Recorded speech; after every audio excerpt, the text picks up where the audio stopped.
దేశవ్యాప్త సార్వత్రిక సమ్మెలో భాగంగా వాసంశెట్టి ఆధ్వర్యంలో స్థానిక కోటగుమ్మం శివుడి బొమ్మ వద్ద ఐఎన్టీయూసీ అనుబంధ కార్మిక సంఘాల ఆధ్వర్యంలో భారీ నిరసన ప్రదర్శన నిర్వహించారు.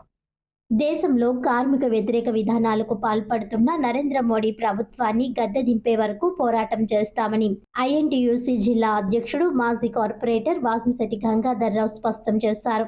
దేశవ్యాప్త సార్వత్రిక సమ్మెలో భాగంగా వాసంశెట్టి ఆధ్వర్యంలో స్థానిక కోటగుమ్మం శివుడి బొమ్మ వద్ద ఐఎన్టీయూసీ అనుబంధ కార్మిక సంఘాల ఆధ్వర్యంలో గురువారం భారీ ఎత్తున నిరసన ప్రదర్శన నిర్వహించారు. 4 లేబర్ కోడ్లను రద్దు చేయాలని, కనీస వేతన చట్టం అమలు చేయాలని, కార్మికులకు రక్షణ కల్పించాలని పెద్ద ఎత్తున నినాదాలు చేశారు. ఈ సందర్భంగా వాసంశెట్టి మాట్లాడుతూ ప్రభుత్వం అధికారంలోకి వచ్చిన నాటి నుంచి కార్పొరేట్ సంస్థలకు తొత్తుగా మారి కార్మికులను ఇబ్బందులకు గురి చేస్తుందని ఆగ్రహం వ్యక్తం చేశారు. కార్మికులు 1926లో పోరాడి అమల్లోనికి తెచ్చుకున్న 29 కార్మిక చట్టాలను రద్దు చేసి 4 లేబర్ కోడ్లుగా మార్చడం దారుణమని ధ్వజమెత్తారు. 8 గంటల పని విధానాన్ని పక్కన పెట్టి 10 గంటలు 12 గంటలకు మార్చి కార్మికులను శ్రమదోపిడీకి గురి చేస్తున్నారని ఆరోపించారు. కార్పొరేట్ సంస్థలకు నిబంధనలకు విరుద్ధంగా 12 లక్షల కోట్ల రుణమాఫీ చేసి వారికి అండగా నిలబడిన మోడీ కార్మికులపై ఎందుకు కక్ష కట్టారో అర్థం కావడం లేదని పేర్కొన్నారు. దేశవ్యాప్తంగా 30 కోట్ల మంది కార్మికులు సార్వత్రిక సమ్మెలో భాగంగా రోడ్డెక్కి ఉద్యమాలు చేస్తున్నా పట్టించుకోకపోవడం సరికాదని విమర్శించారు. మోడీ ప్రభుత్వం తక్షణం 4 లేబర్ కోడ్లను రద్దు చేయాలని డిమాండ్ చేశారు. కార్మికులతో పెట్టుకున్న ఏ ప్రభుత్వాలు పాలన సాగించలేవని, ఇప్పుడు కూడా దేశంలో అదే పరిస్థితి ఉత్పన్నమవడం ఖాయమని హెచ్చరించారు. ఐఎన్టీయూసీ రాష్ట్ర కార్యదర్శి T Narayanarao, auto workers union, quarry lorry workers union, southern drugs union, Kadiyam coastal papers union నాయకులు, కార్మికులు తదితరులు పాల్గొన్నారు.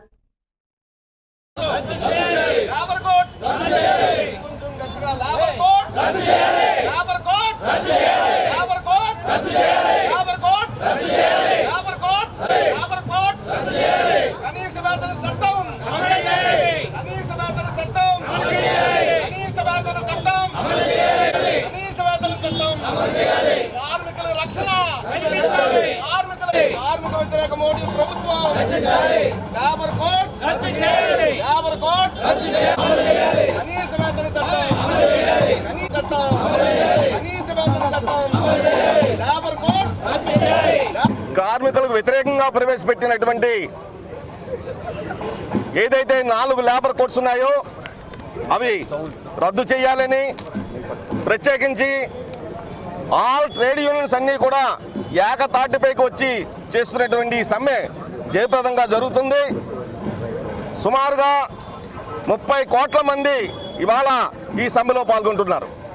ముఖ్యంగా 29 కార్మిక చట్టాలని తీసేసి 4 లేబర్ కోడ్స్గా మార్చి ఎవరైతే ఇవాళ కార్పొరేట్ సంస్థలు ఉన్నాయో ఆ సంస్థలకు అనుగుణంగా ఇవాళ మోడీ ప్రభుత్వం ఇవాళ దరిదాపు నవంబర్ 21 నుంచి ఈ చట్టాన్ని అమలు చేస్తుంది. ఈ చట్టం అమలు చేయడం వల్ల కార్మికులకు రక్షణ లేదు. అలాగే ఎన్నో ఏళ్ళుగా 1846వ సంవత్సరంలో చికాగోలో జరిగినటువంటి ఏదైతే 8 గంటల పని విధానం ఉందో ఆ పని విధానాన్ని సాధించుకున్నటువంటి ఏదైతే కార్మిక పోరాటాల ద్వారా సాధించుకున్నటువంటి ఈ 8 గంటల పని దినం ఇవాళ తుంగలోకి దొక్కి 10 గంటలుగా మార్చి 12 గంటలుగా చేసి ఓవర్ టైం కూడా తీసిపారేసినటువంటి ఇవాళ ఈ ప్రభుత్వం దరిదాపు మోడీ గారు వచ్చిన తర్వాత 12 లక్షల రూపాయలు కార్పొరేట్ సంస్థల యొక్క వాళ్ళకి ఏదైతే వాళ్ళ బాకీలు ఉన్నాయో, బ్యాంకులు లోన్లు ఉన్నాయో అవన్నీ రద్దు చేసినటువంటి ఘనత కూడా ఈ మోడీ ప్రభుత్వానికి దక్కుతుంది.